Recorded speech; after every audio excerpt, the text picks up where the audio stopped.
गरीब की बारिश। शहर की कच्ची बस्ती में एक गरीब मजदूर कालू रहा करता था। कालू के घर में उसकी पत्नी जानकी थी। जानकी लोगों के घरों में झाड़ू पोछा करके कुछ पैसे कमा लेती थी और वहीं कालू किसी तरह मेहनत मजदूरी करके 2 वक्त की रोटी का जुगाड़ कर लेता था। कुछ दिनों से हो रही बारिश के कारण कालू की मजदूरी बंद हो गई थी। अरे जानकी, इस बार तो बरसात ने हद ही कर दी, रुकने का नाम ही नहीं ले रही। कुछ समझ में नहीं आ रहा, अगर इसी तरह काम पर नहीं गया तो 2 वक्त की रोटी का जुगाड़ कैसे होगा। अरे तुम चिंता क्यों करते हो, बारिश का क्या है, 1 आध दिन में रुक जाएगी और उसके बाद में फिर से काम शुरू हो जाएगा। अरे 3 दिन तो हो गए, बरसात तो रुक ही नहीं रही है और आगे भी रुकने के कोई आसार नहीं दिख रहे। तो क्या हुआ, तुम्हारा काम बंद हुआ है ना? मैं तो अभी भी लोगों के घर झाड़ू पोछा करने जाती ही हूँ।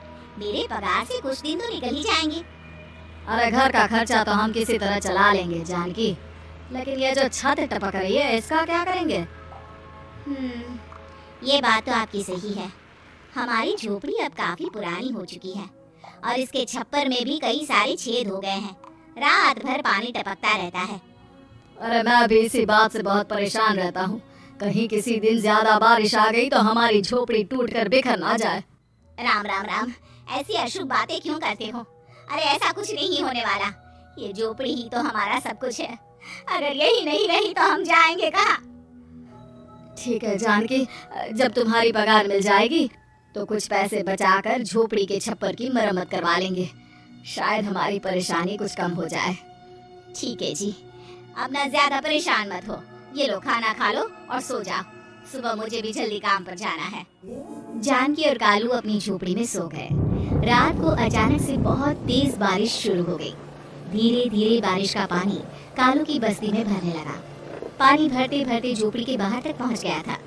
सुबह के वक्त जब कालू और जानकी सोकर उठे, हे भगवान, ये क्या हो गया? बारिश का पानी तो हमारे घरों तक पहुंच चुका है। अब मैं काम पर कैसे जाऊंगी? रहने दो जानकी, तुम आज काम पर मत जाओ। ऐसे पानी से निकल कर जाओगी और बीमार पड़ गई तो लेने के देने पड़ जाएंगे। लेकिन अगर नहीं गई तो मालकिन लोग नाराज हो जाएंगे। आप जानते हैं ना, बड़ी मुश्किल से 1 दिन की छुट्टी भी नहीं देती है। अरे लेकिन जानकी, झोपड़ी के बाहर तो पूरी बस्ती में पानी भरा है, तुम जाओगी कैसे? जानकी जैसे तैसे करके काम पर चली जाती है, लेकिन अगले दिन फिर से बहुत ज्यादा बारिश होती है और बस्ती में ज्यादा पानी भर जाता है। आज तो मैं तुम्हें किसी भी तरह काम पर नहीं जाने दूंगा।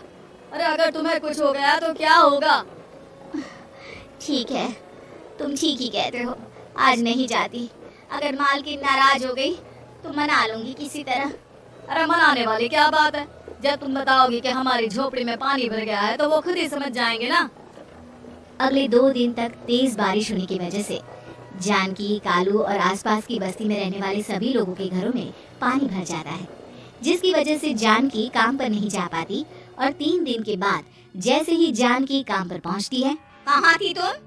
पिछले 3 दिनों से काम पर क्यों नहीं आई?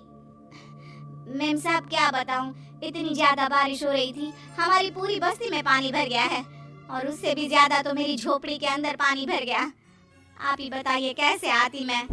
इसका मतलब ये हुआ कि बारिश होगी तो तुम काम पर नहीं आओगी? ना ना, मेरे कहने का ये मतलब नहीं था मैम साहब।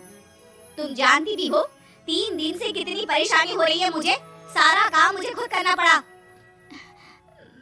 माफ कर दीजिए मालकिन जी, पर मैं क्या करती, आने के लिए रास्ता ही नहीं था, सब जगह पानी भरा हुआ था। बहाने तो तुझे बहुत बनाने आते हैं। जानकी देख, अगर अगली बार ऐसा किया ना तो फिर काम से हमेशा के लिए छुट्टी। अरे ना ना मालकिन, ऐसा मत कीजिए।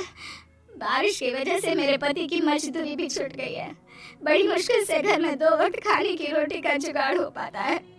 आप मुझे काम से निकाल देंगे तो हम क्या खाएंगे? अगर इतनी ही चिंता है तो फिर रोजाना काम पर आया करो।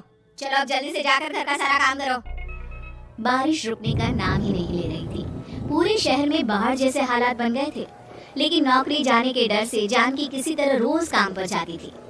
एक दिन जब जानकी काम करके अपने घर लौट आई तो अचानक उसकी बस्ती में कुछ लोगों का शोर सुनाई दिया। अरे लगता है बाहर कुछ हुआ है, मैं जाकर देखता हूँ। हाँ हाँ, पता तो कीजिए, ये बस्ती में लोग इतना शोर क्यों कर रहे हैं?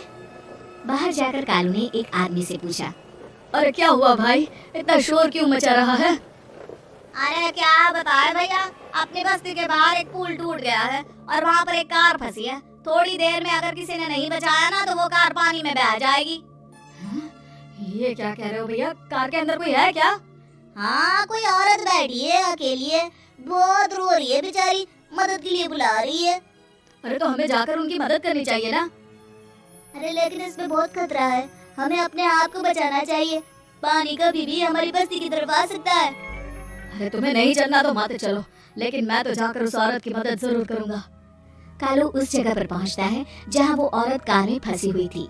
वहां पर पानी का बहाव बहुत तेज था और सारा पानी कालू की बस्ती की तरफ ही आ रहा था। कालू ने एक बड़ी सी रस्सी को पेड़ से बांध दिया और दूसरे सिरे को कार की तरफ फेंक दिया और उस औरत को रस्सी के सहारे बाहर आने के लिए कहा। तभी वहाँ जानकी भी दौड़ती हुई आई। अरे ये तो मेरी मालकिन है, जिनकी यहाँ मैं काम करने जाती हूँ। और मैडम जी, आप डरिएगा मत, आपको कुछ नहीं होगा। आपकी गाड़ी को भी मैंने रस्सी से बांध दिया है।